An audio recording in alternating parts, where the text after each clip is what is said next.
In this series, we'll be constructing Ash's ultimate team if he was a champion specialising in one specific type of Pokemon, using Pokemon he's caught or bonded with in the past. To check out the previous episodes, click the playlist in the video description. And now, in this video, we'll investigate what if Ash was a ground type champion. Be sure to let me know the team that you'd give Ash in the comments below, and also be sure to smash the thumbs up button and the subscribe button too. We're on the road to 50,000 subscribers, and we're getting closer and closer every single day. I would really appreciate your help. So, without further ado, let's hop straight into Ash's ground type champion team. The first spot of Ash's ground type team goes to Ash's Torterra. We all know that Torterra was done dirty, and it lost a lot of battles, but it's critical to note that the opponents Torterra lost against were among the strongest Pokemon that Ash has ever faced. So that does not make Torterra weak if you ask me. I think Torterra just needs more time to train its speed in its larger body, and also to learn more defensive techniques too, since that is its biggest innate strength right now. Torterra could be the tank of the team, and generally a supportive fighter too. Ash could even teach it Sandstorm, which would support the entire team, since ground type Pokemon won't be harmed by it, but almost all opponents will be. Torterra also has powerful grass type moves to counter the team's water type weakness. And finally, it has that awesome improvised move where it eats an energy ball and then becomes supercharged with power. Ashy Boy barely scraped the surface of Torterra's abilities, so I know it would be super powerful in this team. The second member of Ash's ultimate ground type team will be Ash's Donphan. Donphan is just like Torterra. It only ever lost against the strongest opponents once it was fully evolved, like Lucy's Milotic and Conway's Dusknoir. If you've ever watched Donphan battle, then you know the power of its rollout attack. It's arguably Donphan's most famous move in the anime, and it is literally unstoppable once it begins rolling, taking out absolutely anything in its path, and sometimes even absorbing the attacks of opponents to strengthen it even more so. Also, Donphan's strongest move being a rock type move, when the team's biggest weakness is ice type Pokemon, is incredibly useful. Donphan doesn't have a confirmed ability, but it would be awesome if it had the Sand Veil ability. This would absolutely boost its evasion and allow it to dodge almost any move during sandstorms, which, as previously mentioned, Torterra could set up. Finally, Donphan found a perfect balance between tankiness, speed, and attack, excelling in all three elements, which is something that most Pokemon could never achieve. The third spot on the team will go to Ash's Crocodile. Crocodile is known as Ash's Unova ace, and for great reason too. Not only does he have an incredible battle record, defeating Pokemon like Iris's Dragonite, Bryson's Beartic, and Stefan's two strongest Pokemon, Liepard and Sork, but he also has a very diverse moveset of Aerial Ace, Dragon Claw, Stone Edge, and Dig. The team's two biggest weaknesses are Ice-type Pokemon and Grass-type Pokemon, so the fact that Crocodile has both Stone Edge and Aerial Ace to counter those is fantastic. Crocodile was just as competitive and determined as Ash was, and he even sees Pikachu as his biggest rival, so you know he's got to have the strength to back that up. Crocodile is Ash's most underrated ace if you ask me, and to be honest, I think it's one of his strongest ever. The fourth member of Ash's ground-type champion team will be Ash's Gliscor.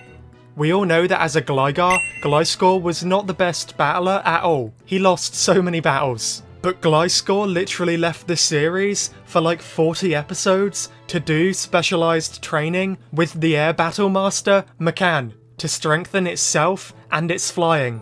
And when it returned in the Sinnoh League, Gliscor was absolutely unbelievable. The training clearly paid off because he was an absolute champ, gliding around with speed and precision, mastering his Giga Impact move, and even now knowing Stone Edge. All of its combined training and experience allowed Gliscor to take down Paul's Drapion, who had already sweeped Buizel, Staraptor, and Torterra.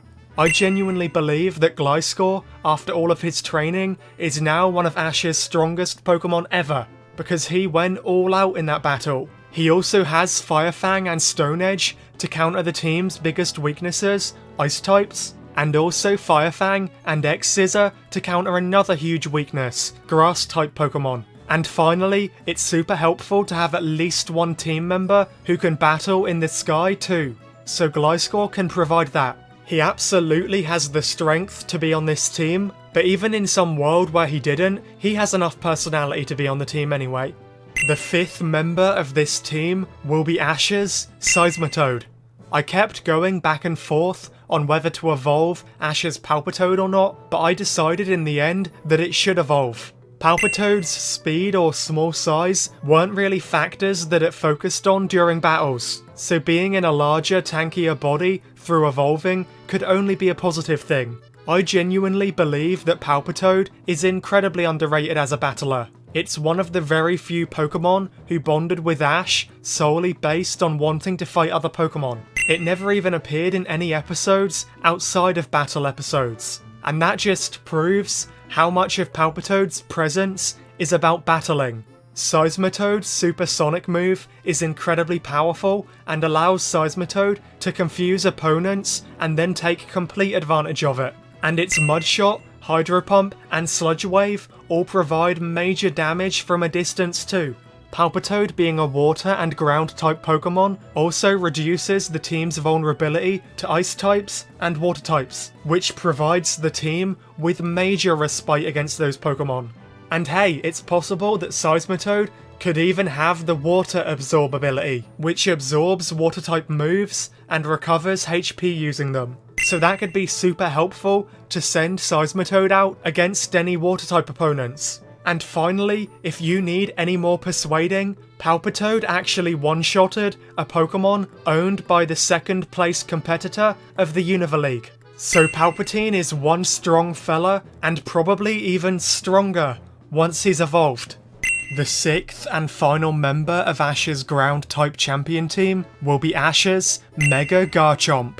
I mean, this one was obvious, right? Gibble was caught really late in the Diamond and Pearl series, and didn't really get much screen time at all, but regardless, it made a massive impact. For how new it was, its strength was unfathomable, taking down Conway's Shuckle, Conway's Dusknoir, and even putting up a fantastic fight against Tobias's Darkrai. I've said it 100 times before, and let me say it again. If Gibble was fully trained up into a Garchomp, I believe it would be Ash's strongest Pokemon ever. And I wholeheartedly stand by that. And if it had a Mega Evolution on top, man, Mega Garchomp is gonna be insanely broken. It showed so much strength in such a short amount of time, and I'm gutted still that it didn't get to reach its full potential. It's also worth mentioning that as a Mega Garchomp, it would have the Sand Force ability, which monumentally increases the strength of rock, ground and steel type moves during a sandstorm. A sandstorm that Torterra can set up, like I said before. Sorry to praise Torterra even more in Garchomp's segment of the video, but Torterra's sandstorm is making moves for the team. It's what Torterra deserves after being hated on for over a decade. So, Garchomp, with its innate strength and potential, its Mega Evolution, its ability to fly, and its support from other team members, has the potential to dominate against any and all opponents. So, overall, if Ash was a ground-type champion, I believe his ultimate team would be Torterra, Donphan, Crocodile, Gliscor, Seismitoad, and Mega Garchomp. Dude, just look at that team. It's just exuding power, right? I think this one has the potential to be one of the strongest teams to date. Let me know what Pokemon you think would be on Ash's ultimate ground type team in the comments below, and also let me know what type you want me to cover next. We're down to the final 2, Fairy types and Electric types. That is insane, man, time flies. How are we at the final 2? Be sure to smash the thumbs up button and subscribe too if you enjoyed. Help us get closer to 50,000 subscribers. And on that note, thank you all so much for watching, and I'll catch you all in the next one.